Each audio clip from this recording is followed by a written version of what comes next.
Hello everyone, welcome to the Ozark Outpost.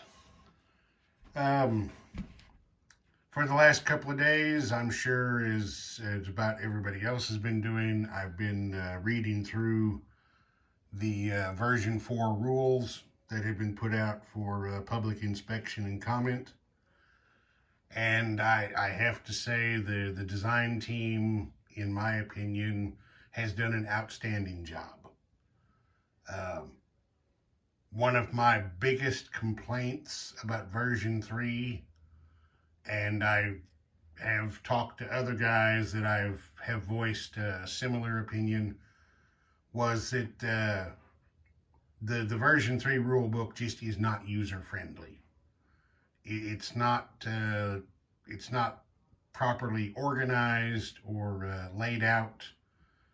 Just information is just kind of shotgunned all over the place. And until recently, there wasn't any kind of an index to help players find what they were looking for. Well, in version 4, that problem has been not only fixed, it's been eliminated. It's definitely been streamlined. The wording has been simplified. It's much easier to read and understand. The ambiguities and, holes in the rules and so forth that we've all struggled through version 3 with, that stuff looks like it's pretty much all gone. So, outstanding. The version 4 rules are full of cross-references. So, if there's not enough room to stick all of the information in this section right here, well, look, we're showing you what section you need to go to read the full rule about whatever this particular thing is. Just a very, very good job, in my opinion. Some of the changes that I have noted from version 3, because in the introduction, the lead designer, Morton, has a little statement, and one of the things he wrote in there is that in many ways, version 4 is a brand new game. And I've got to say that is true. So there's quite a bit of stuff that they have changed that I think is going to make the game better. Well, anyway, one of the first things I noticed was there is now a limit on placing militia outside home country. You're now restricted to no more militia units than the IPP value of the zone, with, of course, the usual minimum of at least 1. So that prevents stuff like what I'm doing in my current game right down there in British Malaya. That zone is only worth 2 IPP, and I currently have 4 militia stacked up in there. This new rule isn't going to allow you to do that. Try to make things, more accurate. Some of these zones, these are remote territories, very limited population, limited local resources. They probably didn't have the wherewithal to raise and train and arm a whole bunch of militia. One thing I noticed is that the United States lost its elite Marines, and Japan lost its Special Naval Landing Force units. But, I figure that's no big deal. You want to include that stuff, just play the expansion that exists and just, throw in the house rule for the U.S. They get to have their USMC Marines. That's no big deal. Light cruisers have gotten a complete makeover. They cost more. It's now you pay 9 for a light cruiser instead of 8. It's a 1-turn build instead of a 2-turn. The light cruisers can't shore bombard anymore, but they have gotten target selection of 1 to 3. So pay a little more. You can't shoot at the guys on shore, but you can target what ship you want to hit in a battle. We have a couple of new units, or actually more than a couple. There's now going to be elite airborne troops, which just are going to attack on a 3 on every round instead of just the first round of an airborne assault. Along with those, you're also going to have the ability to build heavy air transports, which I think are really cool.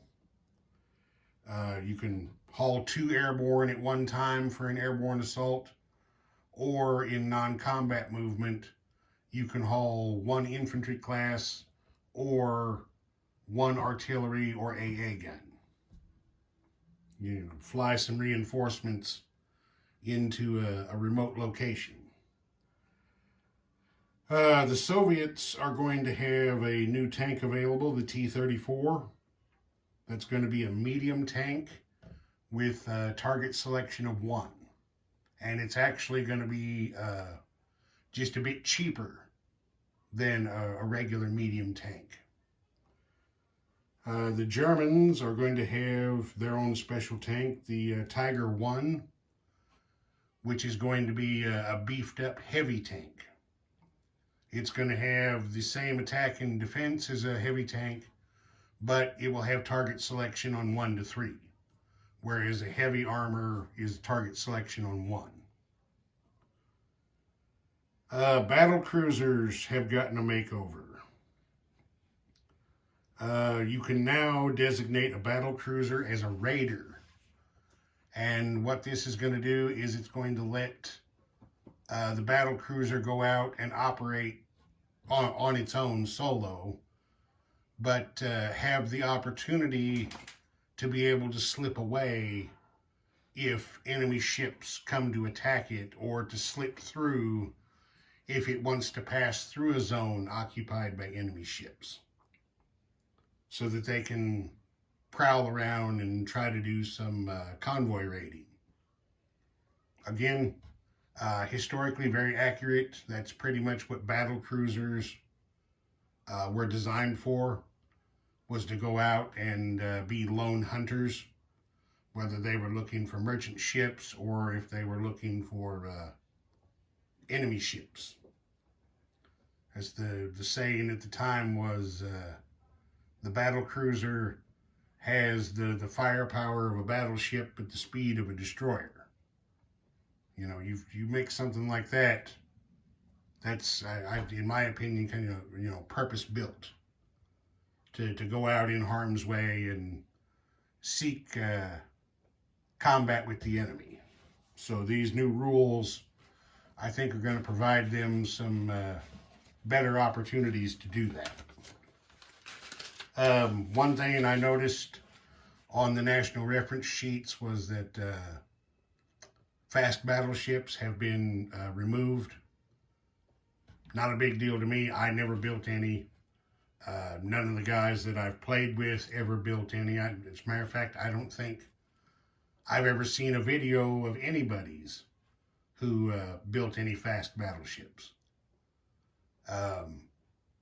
The only places I ever recall seeing them is in version 3 in the 1939 setups.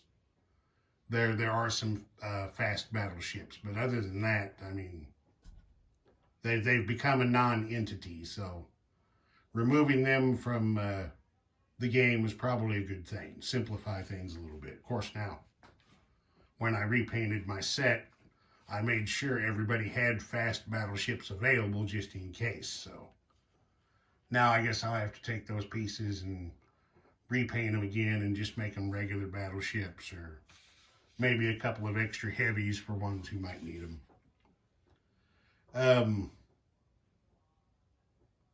The being able to put ships in port thing looks very interesting to me.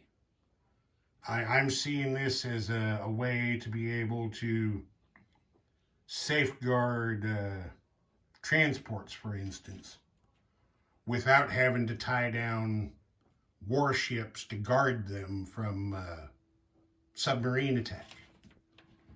You can, let's see, you can put ships in port, and of course, if they're in port, submarines, enemy surface ships, can't come along and shoot at them because they're in a protected harbor.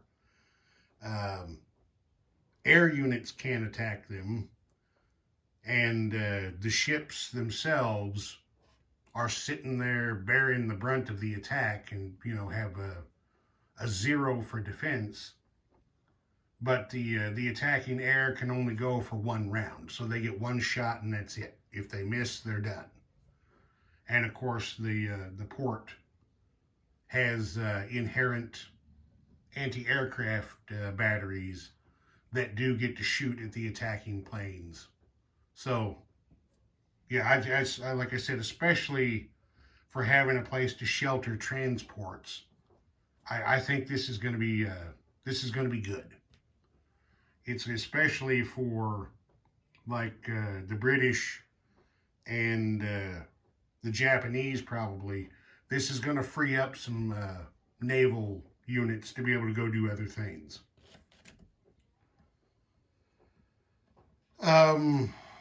Something else I saw on that same category of having ships in port is that battle cruisers, battleships, heavy battleships, and maybe heavy cruisers, I don't remember that for sure, if they are in port and the land zone where their port is located comes under attack, each of those ships can send 1 militia ashore to aid in the defense of the land zone. And if they do that, then they have to take a skeleton crew marker and put it under the ship, so that if all of a sudden you decide they have to go to sea, well, they'll be doing so with a skeleton crew, and that's going to have a negative effect on their performance. But, the thing with forming up provisional naval infantry militia, that happened throughout naval history. Ships were in an area and there was stuff going on land. The sailors were handed, muskets and hatchets and pistols and whatever, and taken ashore to do the land fighting. It happened in, I believe it was 1871. Some U.S. Navy ships went to Korea, to Incheon, and trying to enter the bay, they came under fire from an island fort sitting out in the bay. The captains ordered the Marines they had aboard to form a shore party to go and attack the forts, and they augmented these troops with sailors formed into a naval infantry battalion. They went ashore, captured the fort, ended the problem, and some of the Marines and sailors became the first servicemen to receive a Medal of Honor for action on foreign soil. So, again, this naval infantry militia is very, very accurate historically, and could make for some interesting gameplay. Looking through the new tech section, I really, really like it. It combines some stuff now that are separate tech roles. It adds some new stuff. I think it's going to be fun. The same thing with the victory objectives. As soon as I started reading that section of the rule book, I'm like, oh, this is just perfect. Because, we've all commented, the victory objectives under version 3, they can be very, very gamey.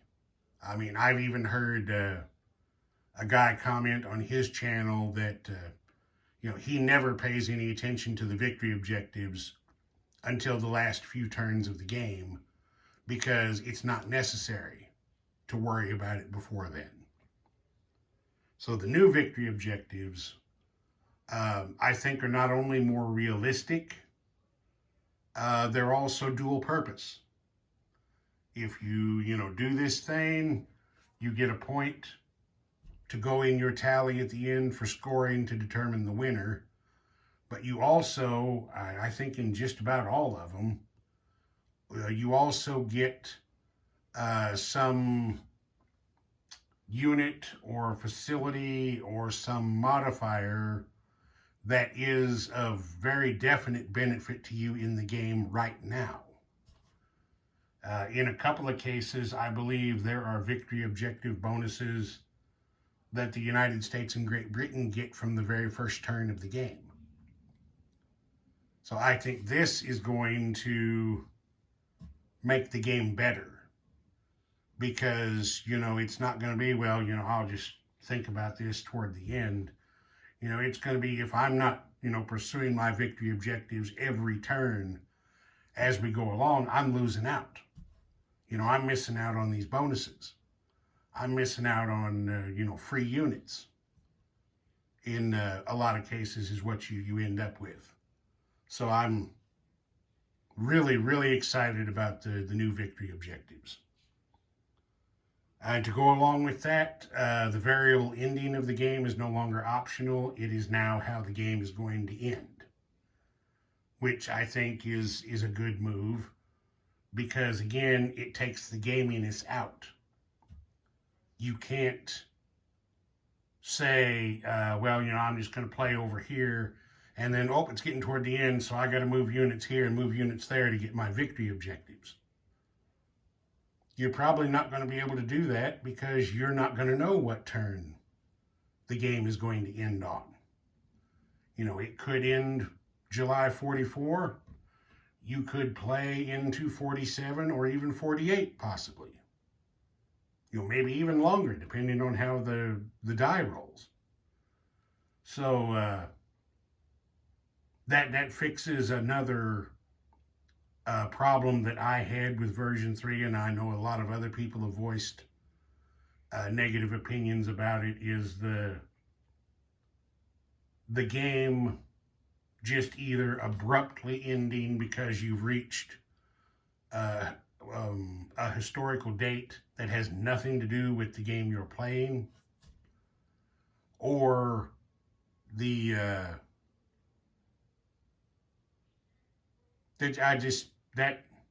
that part really bothered me. And I've made that comment in videos before. How can you tell me that, as a player, my game has to end right now when the ending of the game has nothing to do with the actual situation on the map? Well, with this, now it is going to be tied together because, again, I don't know what turn the game is going to end on. I'm playing this thing to, be able to do A, B, and C 1, 2, 3 turns from now. And, bang, okay, the die rolled, the game is over. I think it's better. Overall, I think, of course, obviously I haven't played it yet.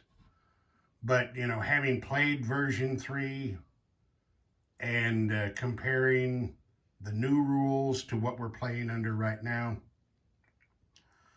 I think this is going to be very, very good. I think we're all going to enjoy it a lot.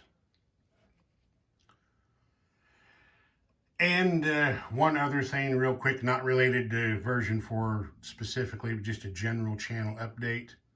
I confirmed today with Doug at Historical Board Gaming that version 4 is going to offer a 5x10 map. I've decided I want more playing area. So I am going to modify my game table, extend it out a little bit on the sides and the length, and I'm going to upgrade to the big map. Just to give you a very brief idea kind of why I want to do that, is I made the jump from a 3x6 to the 4x8. So I kind of have an idea of what the change ratio is going to be. You have Moscow here. On the 5x10 map, Smolensk and Kiev should be the size of Moscow here. And then Moscow itself is probably going to be about 25 or 30% bigger than that circle is right there. So, I mean, you can just see the difference between those. I mean, this is going to become this. And then, of course, you know, here in Europe, it's going to give more room because, you know, Bohemia, Slovakia, Austria, Switzerland are all going to be bigger. Berlin and the German territories are going to be bigger. It's, yeah, I'm really excited to make the jump up to a 5x10. I've got the room for it. I have come up with a modification plan that is going to be relatively inexpensive. So I'm going to do her. All right, I think that's enough for right now. Here in a little while, or maybe tomorrow for sure, I'll get back to playing my current game. Like I said, the rules came out. I have taken a couple of days off to read through them and get a feel for what's going on, and I'm excited. Ozark Outpost, over and out.